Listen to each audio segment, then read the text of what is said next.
দেখুন দেখুন যাদবপুর ইউনিভার্সিটিতে কি হচ্ছে। যাদবপুর ইউনিভার্সিটি যে ইউনিভার্সিটি চীন, পাকিস্তান এবং আমেরিকান ডিপ স্টেটের দালালি করে চলেছে, সেই যাদবপুর ইউনিভার্সিটিতে আজকে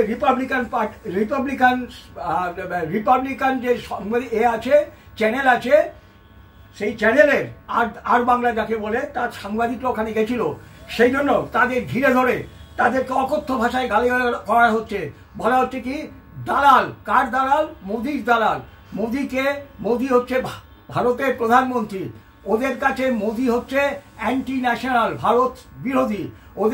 ওদের কাছে ভারতের প্রধানমন্ত্রীকে জর্জ সোরাস, জি জিনপিং আর পাকিস্তানের নওয়াজ শরীফের দাদা যে এখন প্রধানমন্ত্রী শেহবাজ শরীফ, এরা হচ্ছে ওদের কাছে ভারতের প্রধানমন্ত্রী।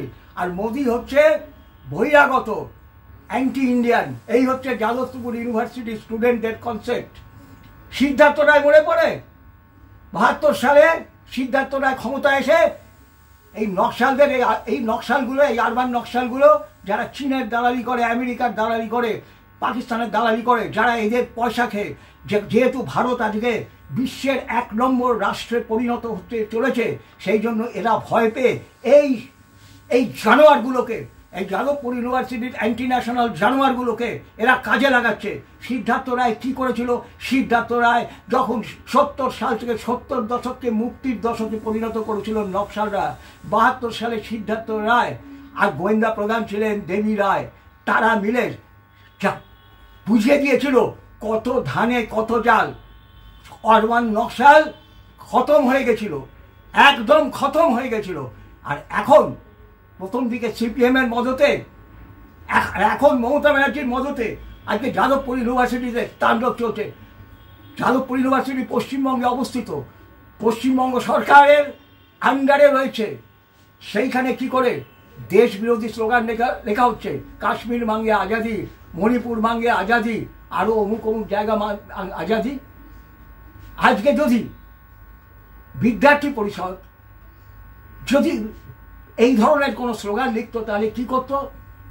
মমতা ব্যানার্জির পুলিশ গিয়ে সঙ্গে সঙ্গে তাদের ইউপিএ অ্যাক্টে গ্রেপ্তার করতো। তাহলে কি দাঁড়াচ্ছে? মমতা ব্যানার্জি মদত দিচ্ছে ভারতকে। মমতা ব্যানার্জি জানেন যে তিনি ভারতের প্রধানমন্ত্রী কোনোদিন হতে পারবেন না। তিনি বেড়ালের যেরকম শিখেছেন, তিনি বাংলার প্রধান মুখ্যমন্ত্রী হয়ে গেছেন। উনি ভেবেছিলেন যে গত নির্বাচনে, লোকসভা নির্বাচনে তালে গলে যখন যদি বিজেপি হেরে গেলে, ইউপিএ সরকার এলে আমি যদি প্রধানমন্ত্রী হয়ে যাই, কিন্তু উনি জানেন আর কোনোদিন হতে পারবেন না। তাই উনি এখন ভারত ভাঙার খেলায় নেমেছেন। একদিকে সমস্ত মুসলিম জিহাদি সংগঠনগুলোকে উনি বাংলার বুকে মদত দিচ্ছেন, আর ওদিকে যাদবপুর ইউনিভার্সিটির এই আরবান নকশালদের উনি মদত দিচ্ছেন। উনি একদিনে, ওনার যা ক্ষমতা আছে, উনি একদিনে এটাকে বন্ধ করে দিতে পারেন। কে কতগুলো 200-100 রোগা পটকা গাঁজা খাওয়া, এগুলোকে আমি 75 বছরের বয়সের একজন গিয়ে যদি মারি, এইগুলো সারা করতে পারবে না, দাঁড়াতে পারবে না। এদেরকে তো মেরেছিলাম 2020 সালে বইমেলায়, আমি মেরেছিলাম, সেই ফুটেজ আছে। ওই এসেছিল বিশ্ব হিন্দু পরিষদের স্টলে বদমাইশি করতে, এমন মার মেরেছিলাম, মেরে ফেলতাম। কিন্তু আমার কি হতো সে পরের ব্যাপার। পুলিশ এসে আটকালো, আপনি কি করছেন? মরে যাবে তো। এই হচ্ছে গাঁজা খাওয়া, এই অসভ্য ইতর ছোট লোক, এগুলোর বাবা মা, এদের বাবা মায়ের আমার সন্দেহ আছে এদের বাবা মায়ের ঠিক আছে কিনা, তাহলে এদের বাবা মা কি করে এদেরকে পড়তে পাঠাচ্ছে? এরা এখানে এই যে দেশ বিরোধী জানোয়ারে তৈরি হচ্ছে, পরবর্তীকালে এদের কি হবে? তাদের বাবা মা চিন্তা করে তাদের ছেলে মেয়েদের কি হবে? যদি সুস্থ বাবা মা হয় তাহলে তারা এই করবে? আমার সন্দেহ আছে যে আদৌ এদের বাবা মা আছে কিনা, এরা কার সন্তান, এই নিয়ে সন্দেহ আছে। কারণ নাহলে কোনো বাবা মা, হ্যাঁ কলেজের দাবি নিয়ে আন্দোলন করুক, 100 বার করতে পারে, কিন্তু ভারতকে ভেঙে দেওয়ার যে আন্দোলন, তার বাবা মা, আপনি কোথায় চাকরি করেছিলেন? আপনি কোনো সেন্ট্রাল গভর্নমেন্টের ডিপার্টমেন্টে চাকরি করেছিলেন, এখন ভালো টাকার পেনশন পাচ্ছেন। ভারত ভেঙে গেলে আপনার পেনশনটা আসবে কোথা থেকে? আপনি মদে ঝাঁকি করছেন বাপ হয়। এই যে বামপন্থীরা সবসময় নারীবাদী করে, এই যে যাদবপুরের ভেতরে এই যে মহিলা সাংবাদিককে কি অকথ্য ভাষায় গালিগালাজ করা হচ্ছে। এমনকি তার গায়ে হাত দেওয়া পর্যন্ত হয়েছে, তার হাতের নখ ভেঙে দেওয়া হয়েছে। Do you support it? আপনারা বামপন্থীরা যে বলে না দুমুখ সাপ, আপনারা দুমুখ সাপ নয়, আপনারা হচ্ছে চতুর্মুখ সাপ। চীনে যখন স্টুডেন্টদের ওপর দিয়ে 40,000 স্টুডেন্টের ওপর দিয়ে যখন ট্যাঙ্ক চালিয়ে দিয়েছিল চীনের সরকার, তারা তখন চুপ করেছিলেন, তাকে সমর্থন করেছিলেন, বলেছেন যে আমেরিকার দালালরা বিপ্লবকে নষ্ট করে দিতে চাইছেন। ওইটা তখন তার কাছে ঠিক ছিল। আর ভারতে যখন যদি এটা হয়, আপনাদের কাছে এটা হচ্ছে আপনারা সমর্থন করেন। আপনারা কোনো মহিলার একে সাপোর্ট করেন না। আপনাদের যে কার্ল মার্কস, উনি বলেছিলেন যে বিবাহ প্রথা নয়, যেরকম বাঘ সিংহরা, যে পুরুষ যে মেয়েকে যাকে খুশি, যে মেয়ে সিংহকে ছিঁড়ে খেতে পারে, কার্ল মার্কস আপনাদের সেই থিওরি দিয়ে গেছিল। তিনি বিবাহ প্রথার বিরোধী ছিলেন। তিনি বলেছিলেন বিবাহ থেকে শোষণের উৎপত্তি হয়। তার মানে উনি সমস্ত নারীদের, মেয়েদের বেশ্যাবৃত্তি করার কথা বলেছিলেন। এই হচ্ছে কার্ল মার্কস। এবং এটাই হচ্ছে আপনাদের এই বামপন্থীদের আসলে, আপনারা চান যে নারীদেরকে শস্যক্ষেত্রের মতো, যেরকম এরা বলে, মুসলমানরা বলে নারী হচ্ছে শস্যক্ষেত্র, ওদের উপর যেমন পাবে গ্রহণ করবেন। আপনাদের কার্ল মার্কসও এক কথা বলে গেলেন। আপনারা সেই থিওরিতে বিশ্বাসী। আপনারা কোনো নারীবাদী নন।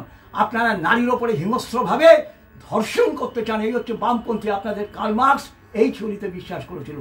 কাজে এই আরবান নকশালদের, এদেরকে উৎপাত করতে হবে। এদেরকে এরা যাতে ভবিষ্যতে আর যাদবপুর ইউনিভার্সিটির কোনো ধারে কাছে না আসতে পারে, এই ব্যবস্থা করতে হবে সাধারণ মানুষকে।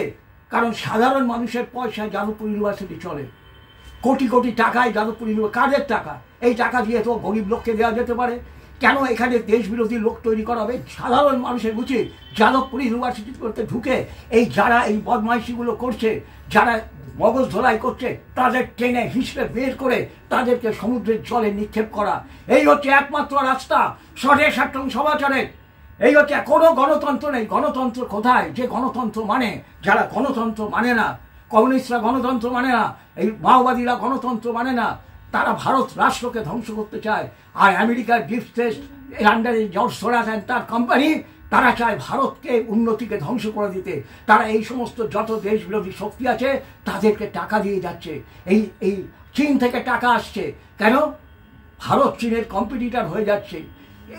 পাকিস্তান দেখছে ভারতকে আমি আটকাতে পারবো না, ভারতকে আমি ইসলামিক রাষ্ট্র করতে পারবো না, তাই পাকিস্তান এই পেছনে লেগে গেছে। এইগুলো হচ্ছে এই সবার দালাল, এই যাদবপুর ইউনিভার্সিটির এই আরবান নকশালগুলো। এদেরকে এখান থেকে টেনে হিসেবে বের করে মারতে মারতে এদেরকে বঙ্গোপসাগরের জলে নিক্ষেপ করতে হবে, যাতে ভবিষ্যতে আর কোনোদিন এরা মাথা তুলতে না পারে। মমতা ব্যানার্জি এরা মদত দিচ্ছে। 26 সাল পর্যন্ত মমতা ব্যানার্জি এদের মদত দেবে। কারণ মমতা ব্যানার্জি ভয় যে বিজেপি হয়তো ক্ষমতায় চলে আসবে। ক্ষমতায় চলে আসলে আমার আমার ক্ষীরের ভাণ্ড, এই ক্ষীরের ভাণ্ডটাই পশ্চিমবঙ্গ যে আমার কাছে আছে ক্ষীরের ভাণ্ড, এটা নষ্ট হয়ে যাবে। এটা খুব পরিষ্কারভাবে প্রমাণ হয়ে যাচ্ছে। এবং আর বাংলা কী করছে? সেই ভীমরুলের চাকে দিয়ে ঢিল মারছে। যেহেতু আর বাংলা, রিপাবলিক বাংলা ভীমরুলের চাকে ঢিল মারছে, তারা কম্প্রোমাইজ করছে না। তাদেরকে পশ্চিমবঙ্গ সরকার কোনো অ্যাডভার্টাইজমেন্ট দেয় না, যতভাবে হ্যারাস করে, যেখানে সেখানে গ্রেপ্তার করে, বিভিন্নভাবে অত্যাচার করে। তারপরেও রিপাবলিক বাংলা দেশের স্বার্থে সম্পূর্ণ রিস্ক নিয়ে তারা যে প্রচার করছে, হ্যাটস অফ রিপাবলিক বাংলা। আর মমতা ব্যানার্জি, আপনি এই যে খেলা, অশুভ খেলা খেলছেন, সেই বামপন্থীরা এই অশুভ খেলা খেলেছিল, আপনি খুব ভালো মতোই জানেন। টিকতে পেরেছে? পারেনি। আপনি পারবেন না। আর এই অরবান নকশাল যারা এইসব ছেলেগুলো, সারা আজকে এইসব কাজ করছো, কি হবে যখন তোমাদের পেছনের ওই বাম্বুগুলো, ওই সোর্সগুলো যখন বন্ধ হয়ে যাবে, যখন আর গ্লুকোজ তোমাদের আসবে না, কোথায় যাবে তোমরা? কোথায় যাবে? বয়স হয়ে যাবে, লেখাপড়ার দিন শেষ হয়ে যাবে। বহু নকশালকে আগে ওই 70, 71, 72 সালের বহু নকশালকে দেখেছি পরবর্তীকালে পাগল হয়ে রাস্তায় ঘুরছে। আমার নিজের চোখের দেখা জানু এই ঢাকুরিয়া ব্রিজের তলায় একটা কৃতি ছেলে যে নকশাল হয়ে গেছিল, সে ওই ডাস্টবিন থেকে কুড়িয়ে কুড়িয়ে খেত, সবাই তার জন্য চোখের জল ফেলতো। তোমাদের অবস্থাও কিন্তু মনে রেখো এই জিনিস হবে। ভারতে কোনোদিন নকশালবাদ প্রতিষ্ঠিত হবে না। ভারতকে কোনোদিন তোমরা ভাঙতে পারবে না। আজকে পয়সা পাচ্ছ, বাধ্য মদ মাংস দিয়ে ফুর্তি করছো, আর আরবার নকশাল নকশাল করছো। কিন্তু ওই তো বললাম, গ্লুকোজটা যেদিন বন্ধ হয়ে যাবে সেদিন তোমরা বুঝবে হায় আমাদের আর কিছু করার নেই। তখন ওই রেল লাইনে গিয়ে ঝাঁপ দেওয়া অথবা পাগল হয়ে যাওয়া, এছাড়া তোমাদের কোনো রাস্তা হবে থাকবে না। তোমরা কোনোদিন ভারতে সাকসেসফুল হবে না। তোমাদের ওই মাওবাদ ভারতে কোনোদিন সাকসেসফুল হবে না। কে মাও সেতু 23 বছরের মাদাম চিয়াং চিটিকে বিঘে করে একটা জম্পট নোংরা ছোট লোক ইতর মাও সেতুমের মতো নোংরা ইতর ছোট লোক পৃথিবীতে জন্মে 23 বছরের একটা যেহেতু সিনেমার অভিনেত্রী, 80 বছরের মাও সেতু। কিসের জন্য তুই বিয়ে করেছিলি? কি যৌন চুক্তি তার কাছ থেকে ভোগ করেছিলি? একটা মেয়েকে তুই এই মাদাম চিয়াং পরবর্তীকালে মানে বামপন্থার চরম জায়গায় গিয়ে চীনকে দণ্ডভণ্ড করে দিচ্ছিল। কেন? তার ভেতরে একটা চালা ছিল। এই মাও সেতুং আমার মতো 23 বছরের একটা মেয়েকে ছেড়ে খুঁড়ে ধ্বংস করে দিয়েছে যেহেতু সে প্রেসিডেন্ট। তাই পরবর্তীকালে এই চার চক্রী লিন পিয়াও, মাদাম চিয়াং এদের কাছে যখন ক্ষমতায় আসে কি করেছিল তারা? কেন? এটা ছিল তার প্রতিশোধ, এটা তার বিকৃত প্রতিশোধ ছিল।